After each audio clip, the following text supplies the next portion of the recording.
If you are a musician and you have been thinking about making the leap from dabbling with your music, or maybe you've been trying to get some traction for a while and it's just not working and you're ready to take things more seriously, this video is going to be for you. I'm going to go through the steps you need to take to go from hobby to full-time in no time. Let's go!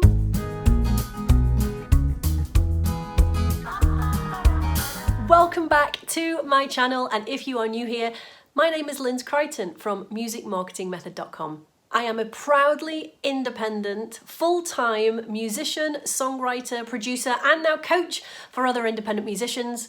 And I create no fluff, no filler how-to videos on all things music and being an independent musician. So to help spread the word, I would love for you to hit the subscribe button and click the bell to be notified when I release new how-to videos. And if you are enjoying this video and you're finding it useful, feel free to share it with your tribe and invite other musicians to the community, because I would love for this to make a bigger impact. And let your friends know what your biggest takeaways have been from these videos. But before we get into the meat and potatoes of this video, let's dispel a few common myths and mindset issues, shall we? You just gotta be lucky to be a full-time musician, like right place, right time. Yeah, you have to have connections, like go to Brit school and network with the pros. Yeah, you gotta live near London or New York or Nashville to make it. Yeah, just pop a track on Spotify or TikTok and it'll go viral. Actually, I think you'll find you need a degree in music to make it in the music industry. Nobody still believes this, do they? In order to go from hobby musician to full-time musician, you simply need to do A, B, C. A is test the market and test yourself. B is to set a goal, and C is to get a strategy in place to get to the goal that you set. And all of this needs to be done under the umbrella and framework of my GNM formula, which is grow, nurture, monetize. So what does that mean? If you are just starting out and you haven't got much experience of playing live streaming, sharing your music with friends and family, or even getting a track or a body of work together, obviously you need to start there first. Get some initial feedback on your music and test yourself as to whether you can even take that feedback. Get on stage, do some live shows, maybe set up a live stream, and put yourself through some initial motions to test whether you really do want this path, and if you have thick enough skin to get through the tough days. Once that's done, you really need to think about your goal. Now, I'm not talking yet about Beyonce big or reigning Grammys. Not that having big aspirations is wrong, but you really need to get to the heart of the question, why do you make music? And please don't say things like, yeah, music's in my DNA. I just feel so at home, so alive when I make music. Every musician on the planet feels like that. Every musician on the planet thinks that they're a prolific songwriter and all the other vague and mundane things you might say. And what's more, it's far too egocentric. What you really need to think about is why you make music. Something really tangible. The following 3 questions should have really definitive answers. Number 1, why should people care who I am? Number 2, who does my music serve? And number 3, where do these people hang out online? Maybe it would be helpful, if you're digging a little deeper, to consider if there was an incident in your life that compelled you to pick up a microphone or an instrument and express yourself that way. Maybe there was a band or an artist or a story that inspired you. Is there a calling inside you that you want to help spread the message of, whether it's mental health, caring for others, or a realization that something in the world needs to be called out? That's what I mean about finding your why. That's why it's so important to do that at this stage, because that's your mission statement, and it's going to make the path to where you want to go that much easier to find. Now, once all of that's done, you can start to think about the physical goal that you want to aim for. Do you want your music in TV and film? Do you want a big fan base? Do you want to tour the world? Do you just want to make music in your home studio and share it with the world? Whatever it is, having an idea of where you want to aim for will keep you laser focused in actually achieving it. Okay, so now we have tested the waters, we've gotten a little bit of feedback on our music. Maybe we've done some gigs and we've really sat and thought about our why. and you know where you want to aim for, well, now's the time we need to figure out a strategy to get you there. We need to do all of this under the umbrella of the GNM framework: grow, nurture, and monetize. To grow, you're going to need to get visible with the people that you're trying to attract with your music.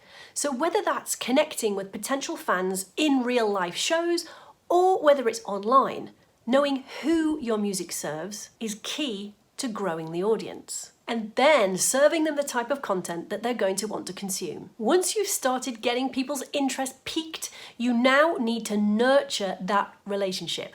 Now, I talk about this all the time with my students, and I'm trying to explain it's not about vanity metrics, it's about connecting really deeply and creating real connection with real people, and that takes time. Creating a sense of community and belonging around your music is a surefire way to make people feel less alone and make them feel like they belong with you and your music. This is where your why comes in strong now, because if you have a strong purpose as to why you make music, and you have an answer ready for why people should care, and you share that in your content online and interact with your growing audience in the process, this is the best way to create a tribe of raving fans about you and what you have to say. You will attract the people you want to attract and repel the people you don't, and that's okay. Your music shouldn't be for everyone. If you're trying to attract everyone with your music, you'll attract no one. This then ultimately leads to step 3 of the GNM framework, which is to monetize. You have to be ready with a variety of revenue streams in your music business to be able to capitalize when you've warmed that audience up. The key difference between a hobby musician and a full-time career musician is starting to actually take this stuff seriously and implement strategies that you might not have even thought about before. You wouldn't go and record a music track without having some prior knowledge about your instrument or without rehearsing. But so many musicians that I speak to spend hundreds, if not thousands of dollars on actually making the music, and then they have no plan on what to do with it once it's made, and they want to share it with the world, and it lands on deaf ears because they haven't put the work in behind the scenes to build the audience up and get people ready to listen. In order for you to get to the next level of your music career, you might want to enlist some help, and there are 3 main ways that you can do that. Number 1, you can watch YouTube videos. There is a huge wealth of YouTube videos out there for free on a range of topics within the music industry, from music production to business to branding, all sorts of different things that you're going to want to learn about to level up your music career.